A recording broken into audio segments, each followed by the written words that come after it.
स्वागत है आप सभी का दशावतार के तीसरे एपिसोड में। जब हम बात करते हैं वैदिक साइंस की, तब हमारा ये दावा नहीं होता है कि मॉडर्न साइंस वैदिक साइंस से कॉपी किया गया है, जबकि हमारा दावा ये होता है कि मॉडर्न साइंस वैदिक साइंस से इंस्पायर्ड है और डार्विन्स की थ्योरी उसका सबसे बड़ा उदाहरण है।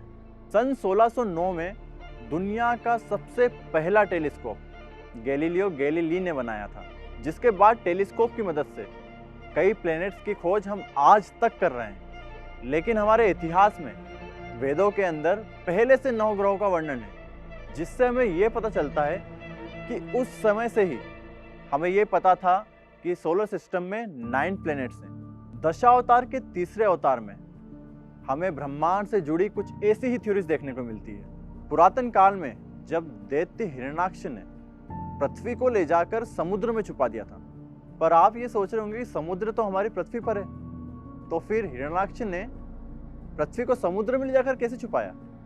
यहाँ पर वो समुद्र एक अलग ही डायमेंशन में था। अकॉर्डिंग टू अवर पुराण, दैत्य हिरण्याक्ष ने हमारी पृथ्वी को ब्रह्मांड के समुद्र यानी कि गर्भोदक में ले जाके छुपा दिया था। हमारे वेदों और पुराणों में डायमेंशंस का जिक्र तो पहले से ही रहा है, जिन्हें हम लोक बोलते हैं, और आज का मॉडर्न साइंस आज भी डायमेंशंस पे रिसर्च कर रहा है। पृथ्वी को ढूंढ के लाने के लिए भगवान विष्णु ने एक जंगली सूअर के रूप में वाराह अवतार लिया। फिर पृथ्वी को ढूंढकर वाराह अवतार ने अपनी दांतों की सहायता से उठाया और फिर अपने कक्ष में वापस से उसे स्थापित किया।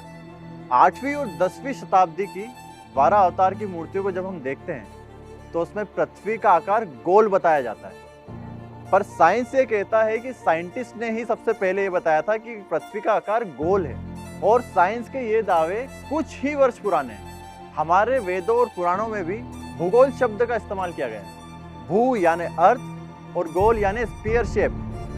सोचने की बात है कि आज हम साइंस में इस तरह से डूब चुके हैं कि हमने हमारी संस्कृति की वैल्यू करना ही छोड़ दिया है।